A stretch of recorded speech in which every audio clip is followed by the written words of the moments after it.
আসসালামু আলাইকুম। সবাই কেমন আছেন? আশা করি সবাই খুব খুব ভালো আছেন। আল্লাহ আপনাদের সবাইকে খুব ভালো রাখুক সে দোয়া করি। আহ আসলে মার্কেটের অবস্থা সবাই অবগত আমরা। আপনি, আমি সবাই মোটামুটি একটা জিনিস দেখতে পাচ্ছি যে হঠাৎ করে মার্কেটে আসলে টার্নওভার বেশ কমে গিয়েছে। দেখা যাচ্ছে আজকেই আপনার টার্নওভার এসছে ৮২৮ কোটির মতো। যদিও এখানে পজিটিভনেস আছে, ৫১ পজিটিভ ছিল মার্কেট আজকে। গত ২ দিন মার্কেট পরপর আসলে ড্রপ করেছে। আমরা উইকলি এর ভিডিওতে অনেকগুলো জিনিস সম্পর্কে জানিয়েছি। এর মধ্যে কিছু ফ্যাক্টর আছে যে আমাদের প্রথম যে রেজিস্ট্যান্স লেভেল ছিল সে টাচ করার পরেই আসলে মার্কেটটা পড়ে গিয়েছে। এখন আসলে কি হতে পারে বা কি হচ্ছে এটা নিয়ে যদি একটু আলাপ আলোচনা করতে যাই তাহলে অনেকগুলো ফ্যাক্টর এখানে চলে আসবে। তো প্রথম যে ফ্যাক্টরটা নিয়ে আমার আসলে অবজারভেশন বা আমি চিন্তা করি সেটা হচ্ছে মার্কেটের আসলে আমাদের যে ৪২টা কোম্পানির একটা লিস্ট দেওয়া হয়েছে। মূলত ওই একটা সিচুয়েশন আসলে মার্কেটকে কম আর বেশি একটা নক করেছে। এখন এটা কেউ বিশ্বাস করতে পারে, নাও করতে পারে, একেকজনের কাছে আসলে ব্যাপারগুলো একেক রকম। আমার কাছে এই জিনিসটা কম আর বেশি একটু হলেও ফ্যাক্টর হিসেবে কাজ করেছে। আচ্ছা, আরেকটা ফ্যাক্টর কি, মার্কেট প্রচুর উপরের দিকে গিয়েছে, অর্থাৎ বেশিরভাগ স্টকগুলো দেখা যাচ্ছে একদম সলিড লাইন উপরের দিকে। এখন আপনি বলতে পারেন ভাই মার্কেট তো অনেক উপরে ছিল আরও। হ্যাঁ, মার্কেট অনেক উপরে ছিল, এটাও অস্বীকার করার কোনো জায়গা নেই। তবে বেশিরভাগ স্টক মার্কেটে রান টাইমেও যদি হিসাব করি তাহলে বেশ ভালো একটা রান পড়ে গেছে মার্কেটে। রিট্রেসমেন্টের কম আর বেশি আসলে ইস্যু আছে। এখন ফ্যাক্টর হচ্ছে আমার যে অবজারভেশন বা আমি আসলে যে জিনিসগুলো নিয়ে থিঙ্ক করি সেটা হচ্ছে মার্কেটের ঘুরে ফিরে একটা জিনিসই আমাকে নক করে যাচ্ছে, সেটা হচ্ছে ৫,৬৬১ এর যে লেভেলটা, এটা এখন পর্যন্ত আবার কি হয়ে গেছে আমাদের আসলে রেজিস্ট্যান্স হিসেবে কাজ করে গেছে। কেন? আমরা সেদিন একটা জিনিস একদম ক্লিয়ারলি বলছি, ৫,৭১০ থেকে ৫,৭৪০ এর যে লেভেলটা, আমি একটু ক্লিয়ার হই প্রাইসটা। এখানে আমাদের মূল যে প্রাইসটা সেটা হচ্ছে ৫,৭৩৫। ৫,৭৩৫ এর যে মূল লেভেলটা মার্কেট অতটুকু যায়ই নেই। অর্থাৎ আমাদের ফার্স্ট রেসিস্ট্যান্স পর্যন্ত মার্কেট কিন্তু পৌঁছায় না। ৫,৭০৭ পর্যন্ত গিয়ে মার্কেট কী করলো, আসলে ড্রপ ডাউন করছে। এখন ফ্যাক্টর হচ্ছে আগামীকালকে কী করবে সেটা নিয়ে যদি আলাপ আলোচনা করা যায় তাহলে মার্কেট এই মুহূর্তে যেটা আছে ৫,৬০৫ এর যে লেভেলটা, এখানে একটা ছোট্ট রেসিস্ট্যান্স লেভেল আছে, ছোট্ট রেসিস্ট্যান্স। এখন আমাদের যে এম প্যাটার্নটা ক্রিয়েট হয়েছে, আমরা যদি ডেলি এর বেসিসে যাই তাহলে আমরা দেখতে পাবো ৫,০০০, আমরা লাইন চার্ট দেবো, লাইন চার্ট দেওয়ার পরে দেখতে পাবো ৫,৫০০, ৫,৬০৫ এর একটা লেভেল আছে যেখানে আসলে মার্কেটটা এম এর মতো একটা বডি করেছে। এখন আগামীকালকে মার্কেট ৫,৬০৫ থেকে ৫,৬৬১ যে লেভেলটা, যেটা আমাদের প্রিভিয়াস রেজিস্ট্যান্স হিসেবে এতদিন ধরে কাজ করে আসছিল, এখন পর্যন্ত আমার কাছে সেটা রেজিস্ট্যান্স হিসেবে মার্কেটে আসলে কাজ করে যাবে বা কাজ করার পসিবিলিটিস রাখে। তো আগামীকালকে মার্কেট প্রথমে কিছুটা গ্রিন হলেও পরবর্তীতে হয়তো মার্কেট রেড হওয়ার চান্সেস রাখে এখন পর্যন্ত। কারণ আমাদের যে মেজর রেজিস্ট্যান্সটার জন্য মার্কেট রেডি হচ্ছে বা মার্কেট যদি পরেও সেটা এখান থেকে আসলে পড়বার জন্য রেডি, অর্থাৎ ৫,৫০৬ থেকে শুরু করে ৫,৫৬১ যে লেভেলটা, মূলত এই রেজিস্ট্যান্স লেভেলটা এখন মার্কেটে কাজ করার পসিবিলিটিস রাখে।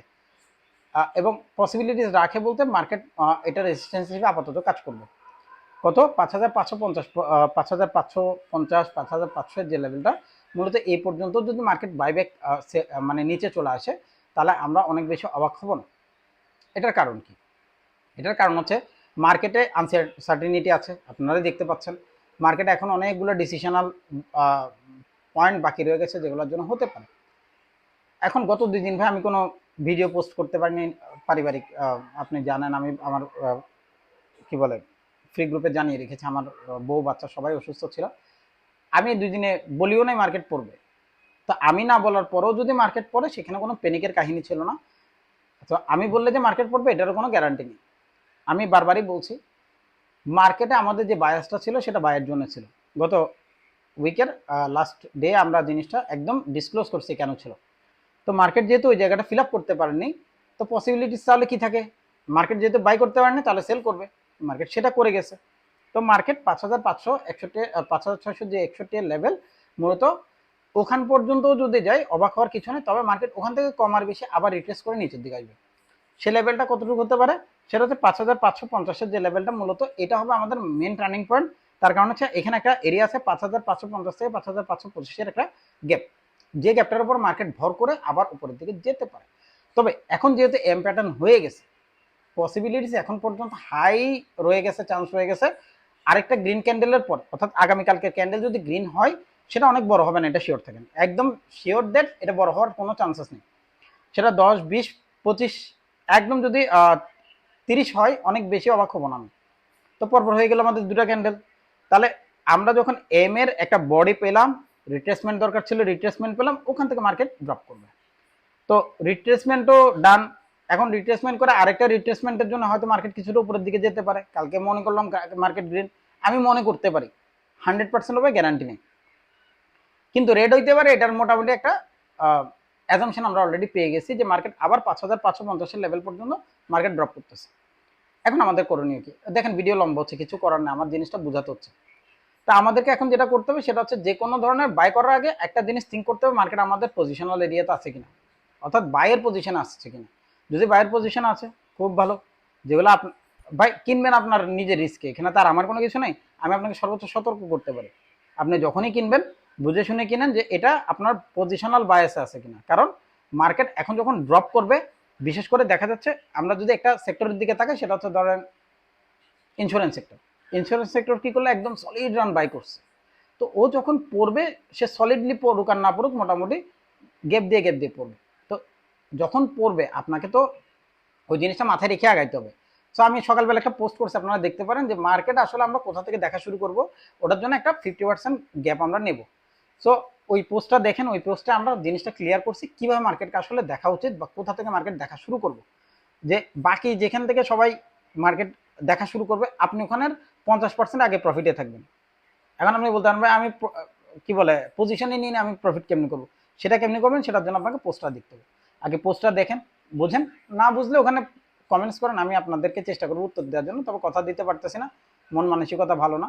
চেষ্টা করবো যদি আমার দ্বারা আপনার প্রশ্ন আর আমার উত্তর যদি মিলে, অবশ্যই আমি উত্তর দিয়ে দেবো, এটা তো কোনো সন্দেহ নেই। চেষ্টা আমার আছে আপনাদেরকে বোঝানোর জন্য, শেখানোর জন্য, এই জন্যই আসলে 7, 8, 10 মিনিট করে কথা বলি। আর চোখের সামনে যদি কোনো স্টক থাকে যেটা আপনাদের কাজ করতে পারে মার্কেটে, প্রাইস যেভাবে এখন ভিডিও দিচ্ছি এভাবেই দিয়ে যাব, নাম দেব। আপনাদের কাজ হচ্ছে জাস্ট আমি যা যা বলছি ওগুলা মেনটেন করা, ঠিক আছে? সো সবাই খুব ভালো থাকেন, আল্লাহ আপনাদের সবাইকে খুব ভালো রাখুক, আমার জন্য দোয়া করবেন। আমিও আসলে অসুস্থ, বাচ্চা কাচ্চা অসুস্থ খুব, আসলে গেছে 2 দিন খুব খারাপ অবস্থা দিয়ে। দোয়া করবেন তারা যেন সুস্থ থাকে সবার আগে, কারণ বাচ্চা কাচ্চা সবার আগে, এই জন্যই। সবাই খুব ভালো থাকেন, আল্লাহ আপনাদের পরিবার প্রত্যেকটা সদস্যকে খুব ভালো রাখুক, সে দোয়া করি। আমার জন্য দোয়া করুন। আর চেষ্টা করেন জুলাই মাসে আমার সাথে ট্রেড করার জন্য। আমি আপনাদেরকে কথা দিব না অনেক প্রফিট করাবো, বাট অনেক লস হবে না এটুকুর গ্যারান্টি আমি দিতে পারি। অনেক লস হবে না, কারণ এই মার্কেটে টিকতে হলে সবার আগে আপনার ক্যাপিটাল বাঁচাতে হবে। আমি ক্যাপিটাল বাঁচানোর দিকে আসলে বেশি ধ্যান দিই। সো দেখেন যদি সুযোগ থাকে আমার সাথে ট্রেড করার মতো, হ্যাঁ আমি এক্সপেন্সিভ, আমার মান্থলি ফিও অনেক বেশি, আমার মান্থলি ফি 2000 টাকা। যদি সুযোগ থাকে অবশ্যই আমার সাথে ট্রেড করতে পারেন। ধন্যবাদ, সবাই খুব ভালো থাকবেন, আসসালামু আলাইকুম।